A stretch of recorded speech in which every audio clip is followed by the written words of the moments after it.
Luke chapter 19 is where we're going to be today, and we're going to be talking about, again, a heart for the lost. We kicked that off last week talking about the importance, right, and our call to be ambassadors for Christ, representatives for Jesus, God making His appeal through us. And we talked about what it looks like to be an ambassador, and that we're to be ambassadors of salvation, that we're to be ambassadors of love, and so on. And so today, I want us to look at how Jesus modeled this.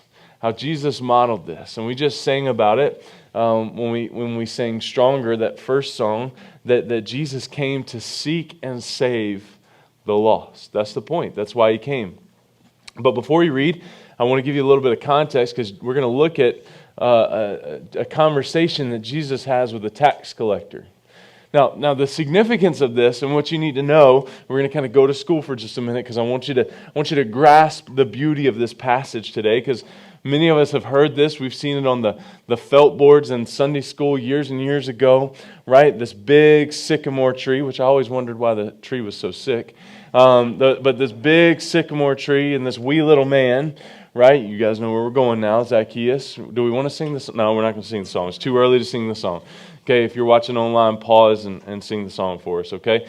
But the significance of this is that the Romans divided Israel into 3 tax districts, okay? 3 tax districts. And then they hired a chief tax collector to oversee the collections in each district. And usually, this was based on who would pay the most for that right, for the taxes. Then the chief tax collector would hire additional agents to help collect the taxes. Okay? So this is nothing new. What we deal with every spring, it's nothing new. And some of you are starting to twitch, like, okay, tax season, my extension's coming. Anyway, okay. But instead of fair and consistent tax rates, the Romans just told the chief tax collector how much money he had to bring to the Roman government, and then he got to keep anything else he could raise on top of that. Right? So not real clear, not real open, right? They just had essentially a quota, right, that they had to meet, that they had to bring back, and anything above that they wanted to keep for themselves, they could make happen, okay? And so it's easy to see why the tax collectors became greedy in this time, who used pressure and intimidation to get as much as they possibly could from their fellow Jews. And it's also easy to see why they were the most hated people in that culture, right? Because there was no consistency.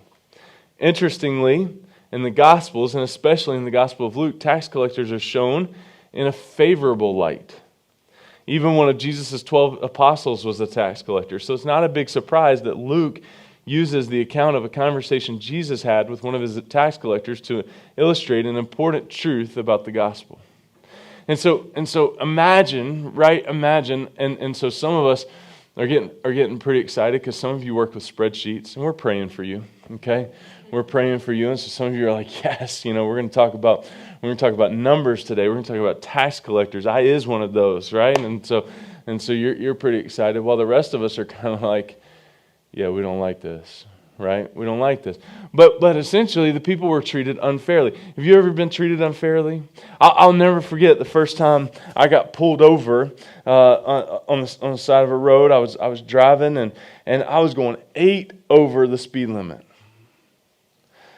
Now, I felt betrayed. And here's why I felt betrayed. Because my brother and my dad, when they were teaching me to drive and talking to me about driving, they told me that the grace period, okay, now don't think negatively about my dad and my brother for this, okay, all right, just this is what I was taught, okay. They told me that the grace period was 10 miles over, okay. So you can see why I was messed up. I don't know if they were messing with me, right, because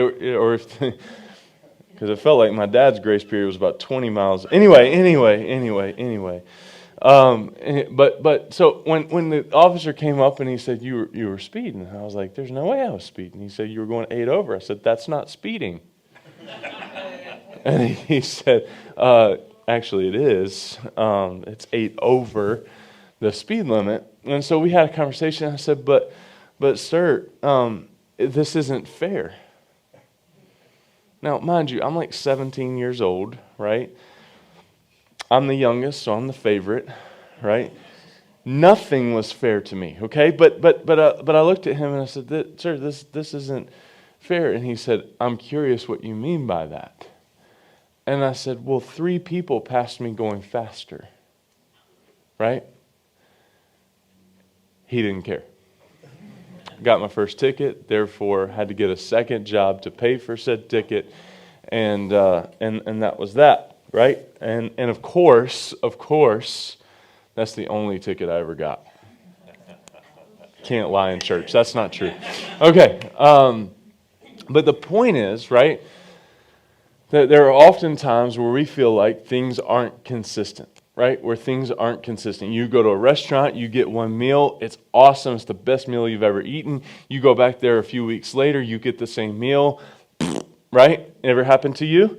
Okay, but we wish that things were just more consistent. And here, tax collectors, people had such an issue with tax collectors because there wasn't a consistency in what they were doing. They were making up their own way to take advantage of the people. Okay? And so imagine being Zacchaeus, right? Not liked among these people because of that reason, right? And now he is the one that wants to see Jesus. He's the one that wants to get close to Jesus. He's heard about Jesus, right? Now Jesus is coming near, and Zacchaeus is the one that wants to get before Jesus. And you can just imagine, he was short in stature, so you can just imagine all of the people that thought this guy doesn't deserve to be anywhere near the presence of Jesus. But look at how hard he fought to get in front of Jesus. Let's look. In Luke chapter 19, starting in verse 1, he entered Jericho. He entered Jericho and was passing through. And there was a man named Zacchaeus. He was a chief tax collector and was rich. And he was seeking to see who Jesus was. But on account of the crowd, he could not, because he was small of stature. So he ran on ahead and climbed up into a sycamore tree to see him. You can turn me down. So he climbed up in a sycamore tree to see him, for he was about to pass that way. And when Jesus came to the place, he looked up and said to him, "Zacchaeus, hurry and come down, for I must stay at your house today." So he hurried and came down and received him joyfully. And when they saw it, they all grumbled. You can picture that, can't you? You can picture that, can't you? They all grumbled. He's gone in to be the guest of a man who is a sinner. And Zacchaeus stood and said to the Lord, "Behold, Lord, the half of my goods I will give to the poor. And if I've defrauded anyone of anything, I'll restore it fourfold." And Jesus said to him, "Today salvation has come to this house, since he also is a son of Abraham. For the Son of Man came to seek and save the lost." Now, there's a few things I want to point out to you about this passage that just jump out to me. And so we're going to do things a little bit differently this morning, but I just want to talk through this passage. And the first thing that jumps out to me is that he was seeking to see. Look there in verse 3, where Jesus was passing through the crowd, and we see there, and Zacchaeus was seeking to see who Jesus was. Jesus now is on his final trip to Jerusalem, where he's going to be crucified in just a matter of days. And Jesus has a divine appointment there in Jericho with a chief tax collector named Zacchaeus, whose name ironically means clean and pure or righteous. But as we've already talked about, as a chief tax collector, that hardly described his character before he meets Jesus. Zacchaeus was rich, right? But apparently he realized that there was still something missing in his life. So when he heard that Jesus was passing through the town, we're told that he was seeking to see who Jesus was. Now, we have people like this in our life, right? We have people like this, and we know about them. We have people in our life, or maybe in our churches and different things like that, right? People that are seeking to see, people that are searching for truth, right? People that are searching for truth, people that are searching for the real thing. I was having a conversation with somebody yesterday, and they were talking about church in general. And he said to me, I used to think that the music and the show and the wardrobe and all of that stuff in church is what was going to bring people into church and what was going to save people, what was going to get people to Christ.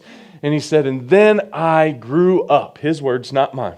Then I grew up and I realized that what's really going to save people is the gospel of Jesus Christ, the Bible, the truth alone. You can have whatever music you want. You can have whoever you want to at the door. Your pastor can wear whatever he wants, as long as he's clothed, right? You can do all of these different things, right? But if you're not preaching the gospel, guess what? People are not going to hear the truth of God's word, therefore are not going to be saved. People are searching. In the same way that Zacchaeus was searching, he was a rich man. He needed nothing else. He had it all. He had all that he needed, and yet he was still searching. He was seeking, right? And isn't that interesting? It's most of the time the people that have the most that are searching the most, right? Because they're seeking something. They have all of these things, and they're seeking something to fulfill them. People are searching. The second thing we see is that he was short in stature. On account of the crowd, he couldn't see Jesus, even though he was seeking to see, because he was small in stature. Here's the problem, right? Most of us here are probably familiar with the song, right? Zacchaeus was a wee little man and a wee little man. See, I was going to sing it. You knew it was coming at some point, right? He climbed up. Anybody know the motions? Climbed up in. Okay, very good. That's why I don't sing in church. Or as Luke puts it here, right? We sing wee little man, but as Luke puts it here, short in stature. Well, that definitely refers to the fact that he was, how do you say it, vertically challenged, right? I think it also is a reference to the fact that his character fell short of God's standards. See, Zacchaeus, short in stature, didn't just mean, this isn't just a reference, right, to his height. This is also a reference to his standards, right? The fact that he didn't measure up. What's important for us to recognize what Jesus is talking about here in sharing this story, what Dr. Luke is talking about here in recording this story, right, is that there's humility. That Zacchaeus, right, when you get into the crowd, we talk about this with the paralyzed man, that his four friends climbed on the roof, they dug a hole in the roof, and then they lowered the man down before Jesus, right? How easy would it have been for those four guys to look at their friend and say, hey, better luck next time, the room's full, we can't get you in there, right? How easy would it have been for Zacchaeus, short in stature, to see the crowd and say, oh, I can't see Jesus today. I can't see Jesus today. But recognizing that he couldn't see Jesus, and yet having to see Jesus, he climbed up into a tree. He climbed up into a tree. He made something happen that wouldn't have happened otherwise. And here's the challenge, I think, for us. Are we willing to climb up into a tree to be with Jesus? Because, I think we have... and I'm not knocking anybody, okay? I know we're 8:15, and so I know I'm talking to the choir at 8:15 because nobody wants to be at church at 8:15. You're here because you got to be, right? You're here because you're here because you need it, right? You're here because you're committed, you're dedicated. I'm talking to folks right here at 8:15 that would climb up into the tree, right, to be with Jesus because you need to be in the presence of Jesus, right? But let's talk about the 10:15 and the 6:15 folks for a minute. Okay? Let's talk about the 10:15 and 6:15 folks for a minute, right? Right? They're probably folks, I can't do that, right? But we all know folks, right? We all know folks that is the second things get tough, the second that things get remotely difficult, the second that things, right, become a challenge whatsoever, they turn and they walk away and they go home. Right? They turn, they walk away, and they go home. We've seen this, right? And maybe it doesn't even have to become a challenge. Maybe it's just the fact of our comfort level, right? Our comfort level. I can't tell you the number of times over the last few weeks as things have been getting back to normal or whatever that looks like, right? The people that have said, Pastor, I got to tell you, I got to confess, right? That's how weighty it is for them. I've got to confess. It was really nice to do church on my couch, in my PJs. Hey, listen, if that's what makes you happy and comfortable, you can bring your couch in here. You can wear your PJs. We can be like Walmart.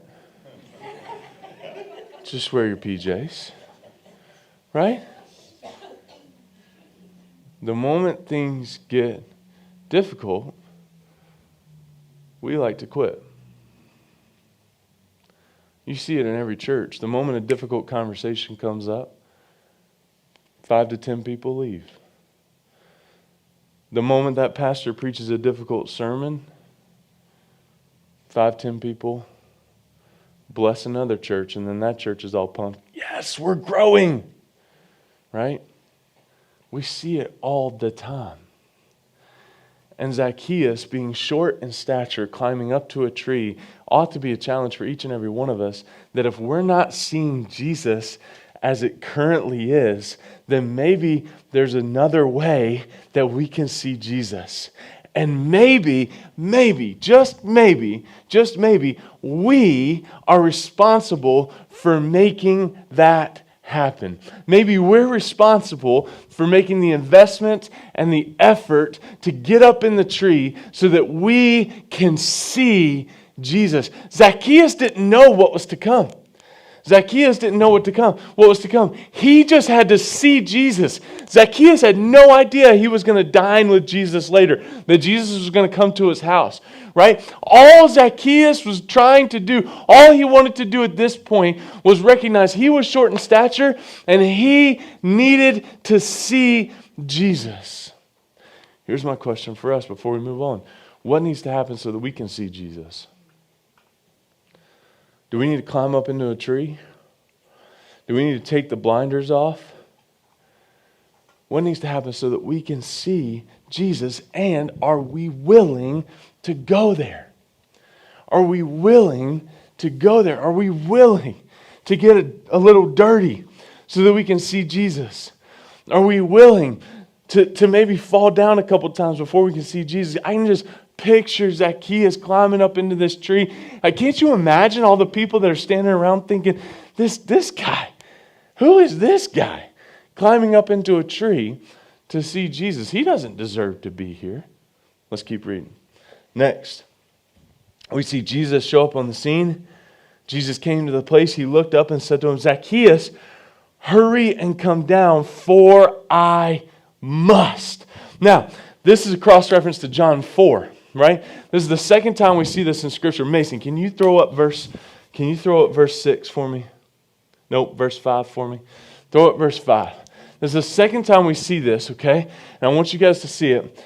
He looked up, said, hurry, come down, for I must stay with you today. I must stay at your house, right? Today. John 4, you remember John 4, the woman at the well, right? Jesus should not have been passing through Samaria, in John 4, yet he did, right? He had to travel through Samaria. The scripture says that, John 4. We don't have time to turn there. But he had to go through Samaria. Why? So that he could have this encounter with this woman, right? And here we see Jesus use the same word, that I must be with you. I must be with you. I must stay with you at your house today. Jesus went out of his way to look at Zacchaeus, told him to hurry and come down because it was necessary for Jesus to stay at his house. What I want you to see here is this is the second time, at least the second time. I searched for other times, couldn't find them, but it's at least the second time, right, that we see Jesus go out of his way and use this language, I must go through Samaria, I must stay at your house, to change the life of just one person. Not the 3,000 that we see in the book of Acts, One person. Jesus was concerned about one person. John 4, it was the woman at the well, which we know, we have the benefit, right, of knowing how that story ended, that the whole town repented, that the whole town believed, that the whole town was transformed because of that one woman's testimony, that when she went to share, right, when she went to tell, come meet this man that told me everything I ever did and loved me anyway, right? And here we see, and so we know that by her testimony, right, the whole town was changed because Jesus had to go through Samaria. Here, right, we see that Jesus is concerned with one. I must stay at your house today because I've got plans for you. I've got plans for you. I must. I don't know about you, but I love that about Jesus. He was concerned. Yeah, he fed the 5,000. Yeah, he preached to hundreds and hundreds of people.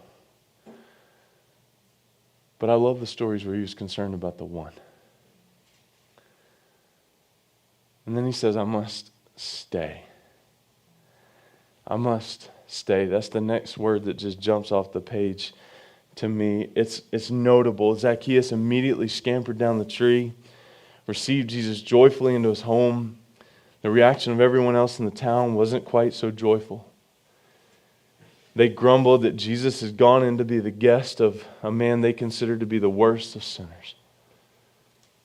Stay. Stay. Jesus knew that in order to make an impact in Zacchaeus' life, he was going to have to stay with him. Right? Stay. I must stay with you today. Right? I must stay at your house today. So Zacchaeus hurried down. He received him joyfully. Right? The other people criticized. And then we don't know what happens between verses 7 and 8. Right? When they saw it, they grumbled. And then verse 8, we see Zacchaeus stood and said to the Lord, Behold, Lord, the half of my goods I give to the poor. But that's where change happened. Change happens in where Jesus stayed with Zacchaeus. Something happens, a conversation happens. They probably had some steak and mashed potatoes and sweet tea and cheesecake. They probably had quite the meal and conversation where Jesus asked Zacchaeus a bunch of questions. Zacchaeus probably asked Jesus a bunch of questions. They had a conversation, right? Just the two of them. Just the two of them. We don't even know how long. We just know it was into the night, right? But we see a change happen. How do we know a change happened? Look at what Zacchaeus calls Jesus. Lord. Lord.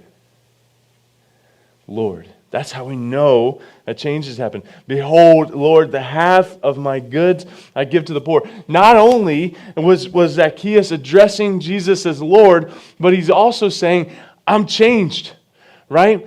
I don't want to rip people off anymore.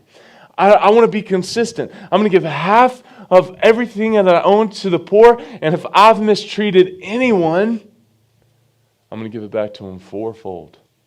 Fourfold. We're going to talk more about the fourfold in just a minute, but we see Lord, right? Likely Jesus and Zacchaeus had a long conversation that resulted in this change. Where Zacchaeus calls Jesus Lord. And this account closes with Jesus' proclamation, verse 10, for the Son of Man came to seek and save the lost. Now, I want to talk to you about 3 application points. But before we do, I need to make a statement. Okay? It's my official statement. Okay? Can somebody write this down? Just so it's on record. My purpose this morning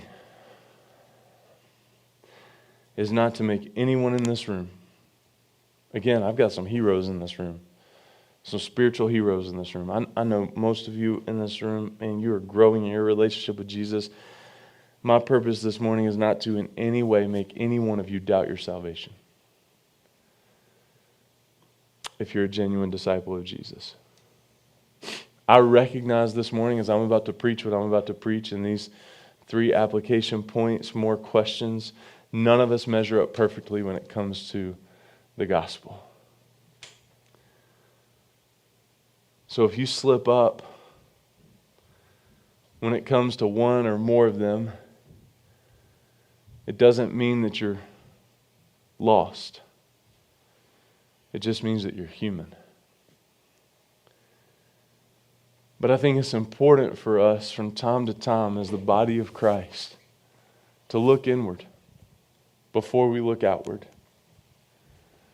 To make sure that we've not become apathetic, to make sure that we've not become numb, right? To make sure that we've not become bored, to make sure that we've not lost, right? That sense of joy of our salvation.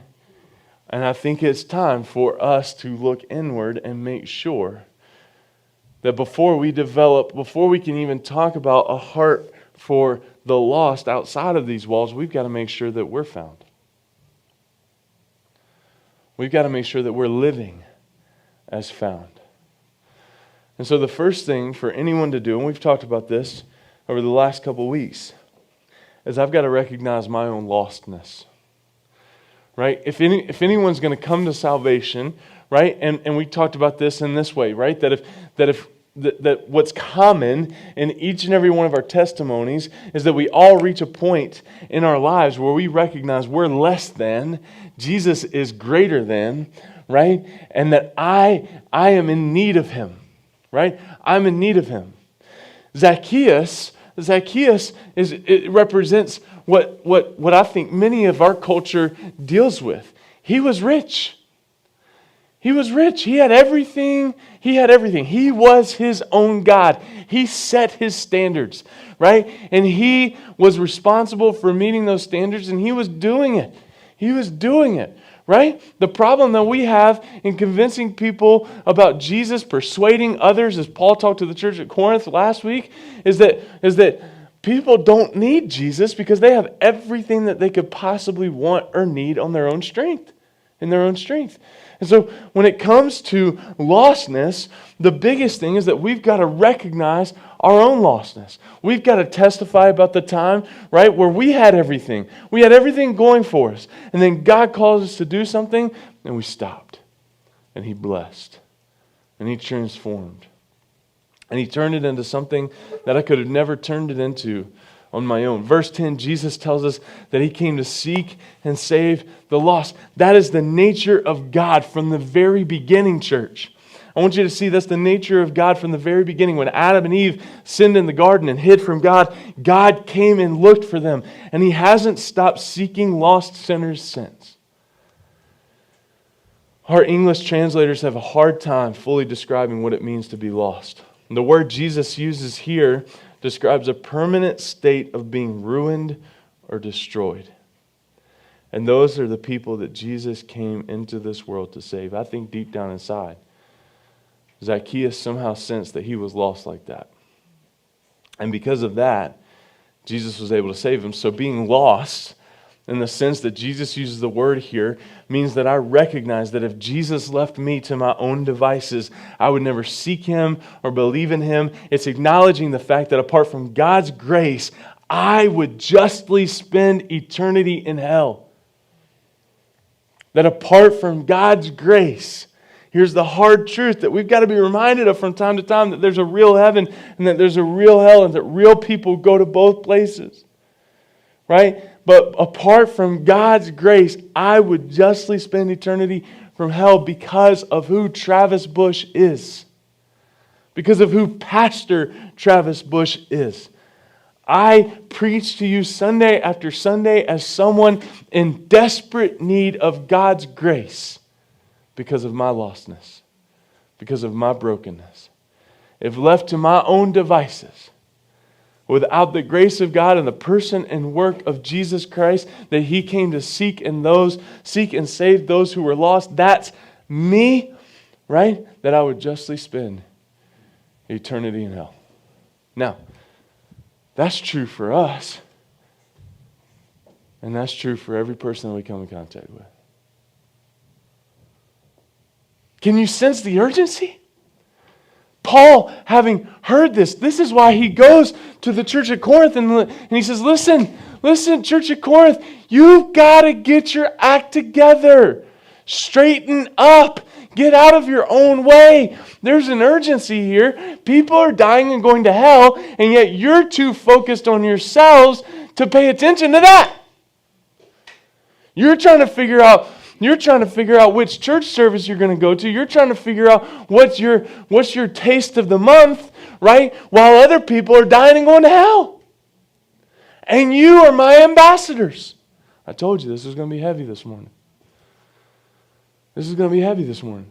Because what breaks my heart is that I look out among us and we're deciding things that we shouldn't even be deciding. Back in the day, you didn't have a choice what church you went to. You went to the one that was closest. Why? You didn't have cars. Right? It wasn't about the music. It wasn't about the preaching. It wasn't about the welcoming. If the church wasn't welcoming where you went to and you wanted it to be more welcoming, guess what you did? You made it more welcoming. You didn't go down the road to the church that was more welcoming. Right? You made it more welcoming because you didn't have a choice. There wasn't Methodist and Baptist and Pentecostal holiness and Pentabaptist or Baptist-costal, right? You didn't have all that stuff. You didn't have all that stuff. All of those things came from church splits where people got their feelings hurt or where people saw truths different based on their feelings and not truth, and so they went and made their own thing. And all I'm saying is that we've got to recognize our own brokenness in this so that we can see the brokenness in other people. I've got to recognize my need for Jesus so that I can recognize when I go to G-Hop this week or when I'm out there at VBS and I see a bunch of kids that don't come to church Sunday after Sunday after Sunday, which is why we're doing VBS outside. A lot of you are confused as to why in the world are we doing VBS outside. It's not because we're glutton for punishment. It's that we've got about 15, 20 kids signed up that don't go to church Sunday after Sunday after Sunday. And so we wanted to go take VBS to them as opposed to come have a holy huddle and sing Jesus Loves Me and Zacchaeus was a wee little man and all that. Here, we wanted to take VBS out there to those guys. We've got to recognize our own lostness, our own need for Jesus. And the prayer is that gives us the sense of urgency for others.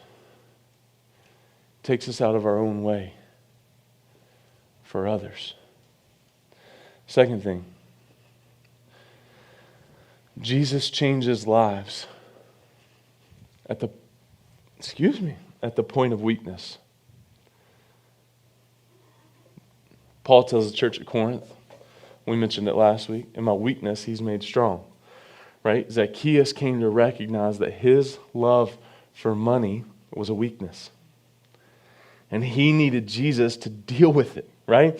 So we see here that the reality of our new life in Jesus is almost always demonstrated at the point of the most glaring weakness in our old life apart from Jesus. Zacchaeus' point of weakness was greed, and so that is the point at which Jesus began to change his life. So here's the question. What was your biggest point of weakness before you made Jesus Lord in your life? What was the biggest point of weakness before you made Jesus the Lord of your life? Pride? Greed? Love of money? Right? That's greed, right? So here's the follow-up question. Has there been a radical transformation in that area of your life? What was your biggest point of weakness? And has there been a radical transformation in your life in that area? Biggest point of weakness. And has there been a radical transformation in your life in that area? For a lot of people, that's not automatic. We want it to be. We'd love it to be. Strobe light. We want it to be. We would love it to be, right? But for many of us, that's gradual. For many of us, that may not come till years after our salvation, where there's a radical transformation, right? See, Zacchaeus knew that he needed to seek Jesus. Zacchaeus had no clue about the transformation that was to come. I'm sure when Zacchaeus woke up that morning, he wasn't thinking, man, I've got to give half of everything I own to the poor, and if I've wronged anybody, I'm going to pay it back fourfold. Zacchaeus is about to go broke. And who wakes up in the morning, getting ready, drinking their coffee, right? Getting ready for the day and say, today I'm going broke. Yes! Right? I mean, none of us. Right? But why? Because he was in the presence of Jesus. Because Jesus transformed his life, transformed his values. Right?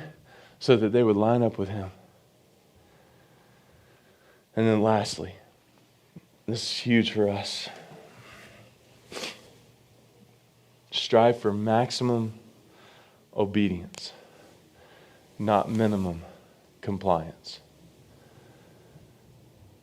See, I think when we strive for minimum compliance, we talk about it a lot, right? The number of Sundays I've got to come so that Jesus is pleased with me. Right? The number of areas I've got to serve in so that Jesus, number of mission trips I've got to go on so that I can get into heaven. Right? That's the minimum compliance piece, right? That makes Christianity pretty boring. That's pretty boring. Like, I got to tell you, that's lame. Like, if I'm just going to do enough to get by, that's not fun. Right? The most fun is when you dive into something, mess and all, and then you get to see how Jesus just blesses the whole thing, right? How he just transforms the whole thing, right? There's those that do what they have to, and then those that do a little extra, right? Those that do what they have to, and those that do a little extra. All right, I don't have really time for this, but I got to talk about it. You see this on the basketball court all the time. Okay? I know. I talk about refs a lot. I've got a great relationship with them. I've got a lot of experience, right? But in different sports, you see this, right? You see it in soccer, right? You see it in hockey. You see it in all the sports, right? Referees. There are some refs, right, that do a great job. Every time they blow a whistle, right, hey, that's a travel, and then they tell the girl, you can't take more than 2 steps, right? Next time, pack your bags, right? They don't say the last part, but I'm just saying, this isn't the NBA. You're not LeBron James, right? You can't take as many steps as you want to, okay? There's refs like that use their platform, the black and white stripes, to teach the kids, right, and to help the kids. Then there's refs that do the absolute minimum. Y'all know what I'm talking about. They don't even run the whole court. Right? I mean, they kind of stand out there at half court, and they're making a foul call underneath the basket that they couldn't even see. They weren't even looking at that. They were looking at the hot dog stand upstairs. They weren't even looking at the game. They're just sure there was a foul there, right? You get the point, right? There's those that do a little extra. There's those that do the absolute minimum. How true is that in the church? How true is that in the church? Well, pastor, it's not about works. I know. But it's the fire. Hear me now. It's the fire and the passion within us that is the motivation to do. And that is my concern. That we have a lot of people that we're doing life with in church that are living without the passion and fire in their belly for the things of God. And therefore, you're bored. You're not being fulfilled. And let me tell you something.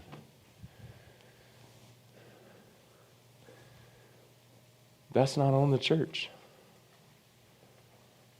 I've had to come to grips with that. That there are some people that just don't ever want a life of maximum obedience. They just want a life of minimum compliance. And if you're a minimum compliance person, let me just tell you something in the most loving way that I possibly know how to tell it. No church will ever please you. You will be on a cycle. where you'll go to a place for 6 or 8 months and then you'll get bored. They don't love me. My favorite, they don't preach the gospel. That's what do the kids say? I'm triggered.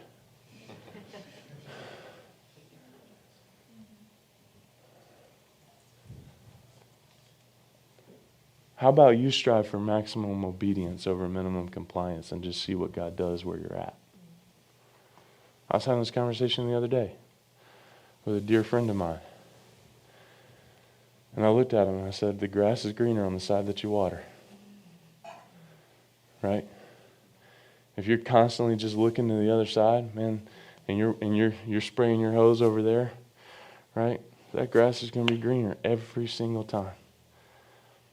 But if you're striving for maximum obedience right where you're at, and you're watering it, and you're watering relationships here and connections here, and you're inviting people here because you got that fire in your belly and you're so excited about what Jesus is doing, right? Let me tell you something. People don't want to be around a bored Christian that's just striving for minimum compliance, right? People want to be around people that have a passion for what they believe in, that have a passion for what they're believing.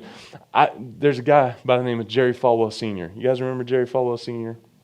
He used to come to Maine a lot and sell bricks, right? To probably build the classrooms that Kristen and I went to over and over again, right? Let me tell you something about Jerry Falwell Sr. There's a lot that I disagreed about with Jerry Falwell Sr. There's a lot I disagreed on. But you know what I loved about him? He always knew why he believed what he believed. He didn't just stand on something. He didn't just believe something flippantly. He knew why he believed what he believed.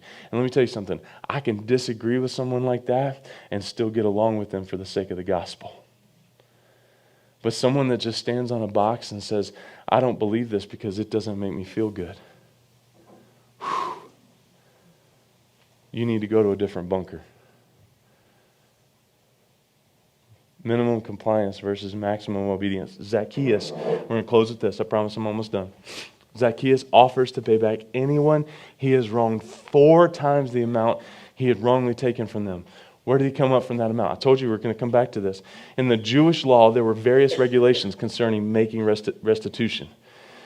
The most common kind of restitution for stolen property was to return the property back plus 20%.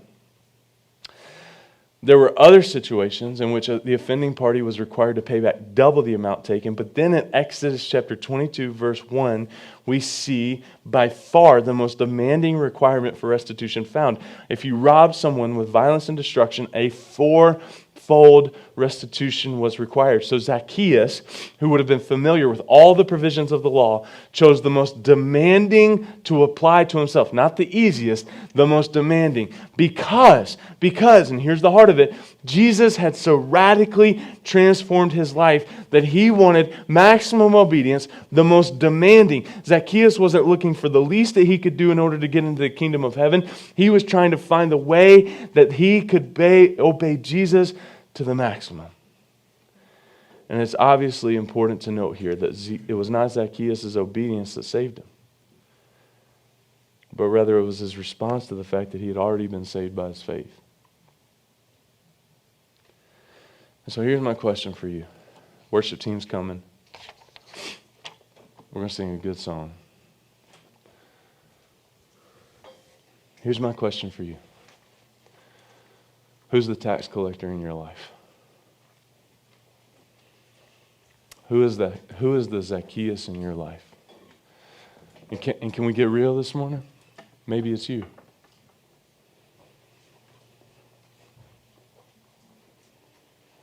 Maybe it's you. Maybe you're the one this morning that's in your house and you hear, man, Jesus is going. Jesus is coming through the town. I've got to see Jesus. Yeah, I'm short. Yeah, I've got all these things working against me. Yeah. There's going to be critical. There's going to be people that are critical, right?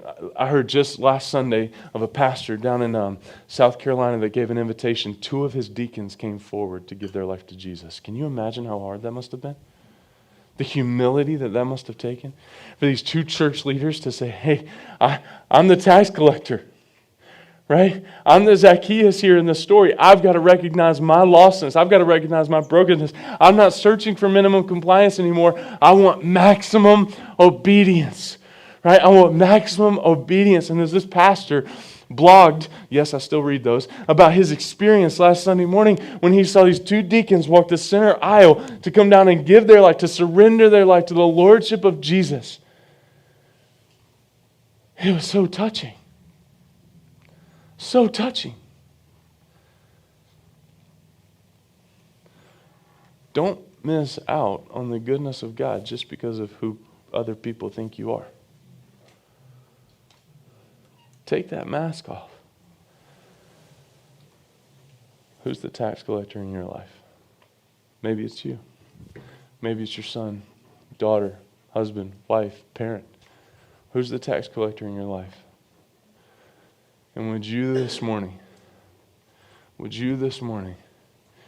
commit everything you have, like Zacchaeus, to seeking and saving the lost? Before anything else, above all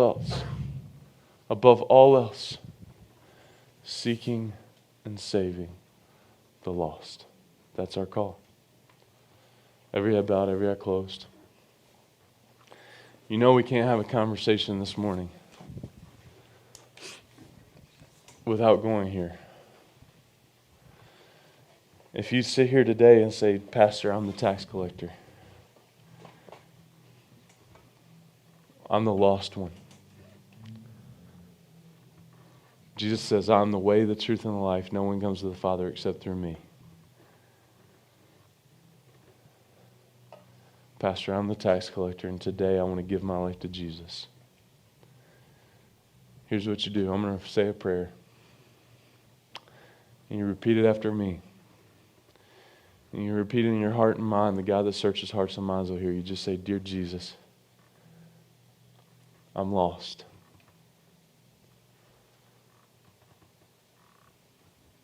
But today I want to be found.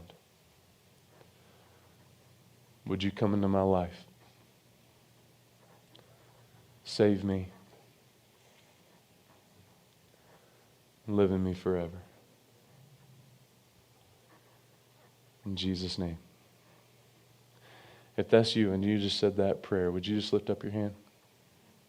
Anybody at all? Every head bowed, every eye closed. I'm just looking around so that I can know and follow up with you. Anybody at all? Okay. Anybody else? Okay. Anybody else? Okay. Okay. I see you. Anybody else? Okay. Let me tell you, if that was you, don't leave here without talking to me, Pastor Ian, Lois, Steve Higgins is back at the sound booth. Okay, we want to give you some next steps. We want to talk to you. Okay, we just want to talk to you. We want to pray with you and figure out how we can be the church for you. God, I pray for each and every one of us that as we go, that we would strive for maximum obedience, not minimum compliance. God, that would be the purpose of our lives. Whether we look at spreadsheets, whether we pound nails, whether we parent kids, teach, work in health, whatever our daily job is, God, may we strive for maximum obedience above all of that to you first. In Jesus' name I pray.